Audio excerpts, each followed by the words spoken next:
ఇప్పుడే జీ5 app download చేయండి. చూడండి మీ ఫేవరెట్ టీవీ షోస్ ఎప్పుడైనా ఎక్కడైనా. వ్యాపారం జాగ్రత్త. డబ్బు పోతే సంపాదించుకోవచ్చు, కానీ మనుషుల్ని మాత్రం దూరం చేసుకోవద్దు. పద పార్వతి. ఆగండి మావయ్య.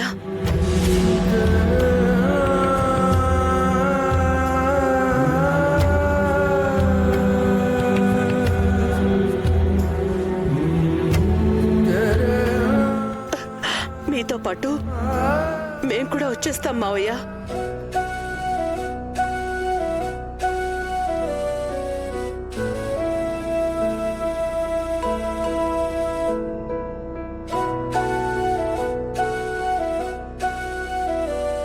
నువ్వేడికి ఆనందా? నేనంటే ఆయన భార్యని. నేను మీ పిట్టనత్తయ్య.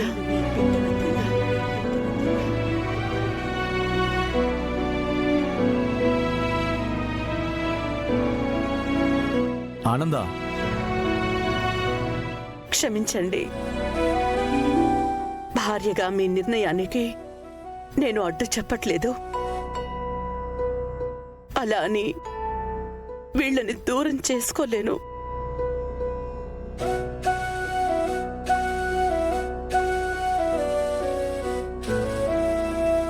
ఎక్కడో అనాథాశ్రమంలో పెరుగుతున్న నన్ను చేరతీసి వాళ్ళు ఈ ఇంటి కోడల్ని చేసుకున్నారు. నాకంటూ ఒక జీవితాన్ని ఇచ్చారు. నన్ను కోడల్లా కాకుండా ఈ ఇంటి బిడ్డలా చూశారు. తల్లిదండ్రులు కష్టాల్లో ఉంటే ఏ బిడ్డ చూస్తూ ఊరుకోదండి. అది కాదమ్మా. కాదనకండి మావయ్య గారు. అత్తయ్య, పదండి అత్తయ్య. కన్న కొడుకులిద్దరూ ఆ తండ్రి ఆస్తిని పంచుకున్నారు. కానీ తండ్రి ఆవేదన మాత్రం అర్థం చేసుకోలేదు. మామగారిని, బిడ్డని, అత్తయ్యని తీసుకొని ఆ రోజు ఆనంద అలా గడప దాటింది.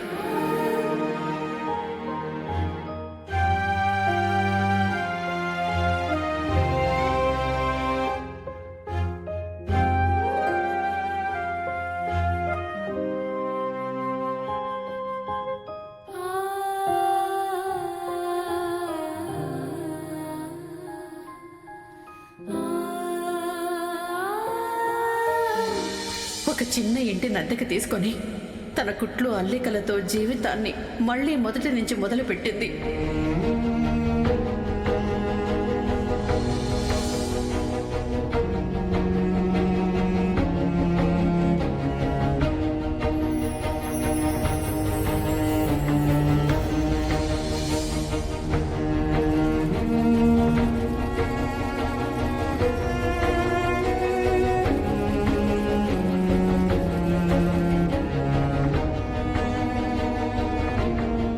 చుట్టుపక్కల ఉన్న నేతల దగ్గరికి వెళ్ళి బట్టలు నేసి ఆడది అయినా ఒక మగరాయుడులాగా బండి మీద మూట కట్టుకుని ఊరూరు తిరిగి బట్టలు అమ్మింది.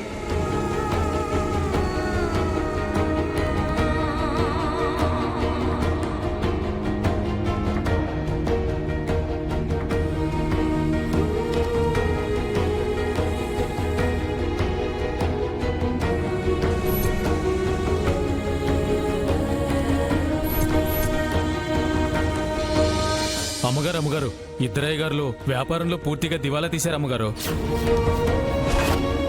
అప్పులు తీర్చలేదని ఉన్న ఇంటిని కూడా వేలం వేస్తున్నారు అమ్మగారు. కోటేశ్వరరావు, రాజేశ్వరరావు అనే అన్నాదమ్ములు ఇద్దరు చేసిన బాకీలు తీర్చలేని కారణంగా వాటిని చెల్లించకుండా ఉండే నిమిత్తం మిగిలిన ఈ ఇంటిని వేలం వేయొచ్చని కోర్టు ఉత్తర్వులు జారీ చేసింది. దాని ప్రకారం ప్రభుత్వం వారి పాట 25 లక్షలు.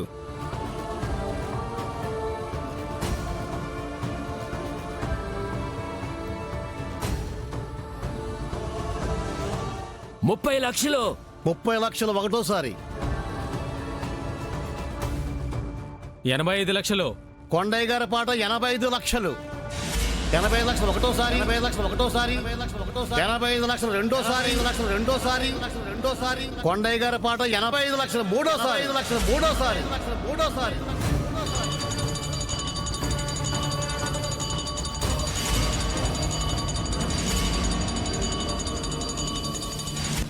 నా వాళ్ళు అంటూ తెగ ఆరాట పడుతుంటావు కదా, ఇప్పుడు అర్థమైందా మీ వాళ్ళ బుద్ధేంటో?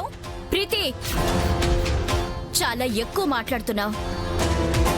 నీకు ఆస్తుల మీద ఉన్న మమకారం మనుషుల మీద, వాళ్ళ మధ్య ఉన్న రిలేషన్స్ మీద లేకపోవడం వాడి దురదృష్టం.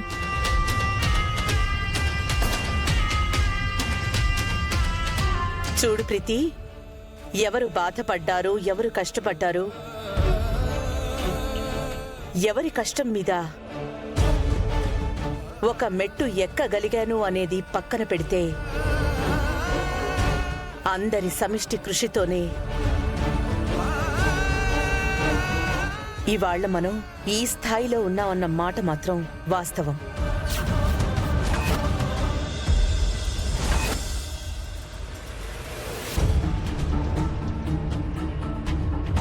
రోహిత్ ఎప్పటికీ ఈ ఇంటి పెద్ద కొడుకే, ఈ ఇంటి వారసుడు.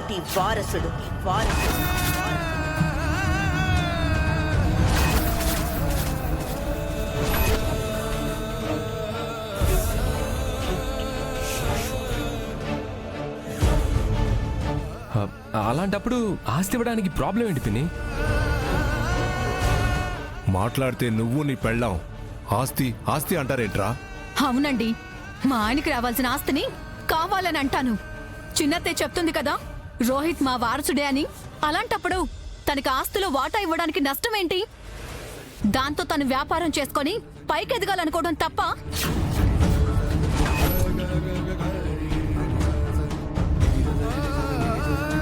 తనకు తానుగా వ్యాపారం చేసుకుని పైకి ఎదగాలనుకుంటే ఏం జరుగుతుందో విన్నావు కదమ్మా. మీరు అసమర్థులై ఉండొచ్చు, కానీ మీలాగా మా ఆయన అసమర్థుడు కాదు. ప్రీతి ప్రీతి ప్రీతి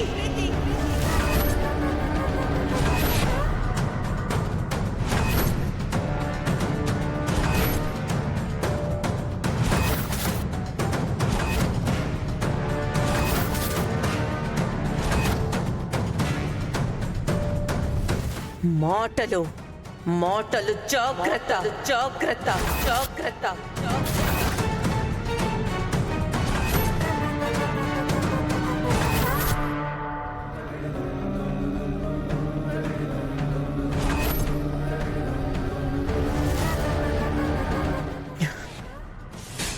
ఎంత కాదనుకున్నా అందరిది ఒకటే కుటుంబం. ఏదో ఒక రోజు కలిసే తీరుతాం. అప్పుడు ఈ మాటలే మిగిలిపోయేది. అందుకే మాటలు జాగ్రత్తగా ఆలోచించి మాట్లాడు. జీ5 యాప్ డౌన్లోడ్ చేసి అన్ని ఎపిసోడ్స్ పూర్తి ఉచితంగా చూడండి.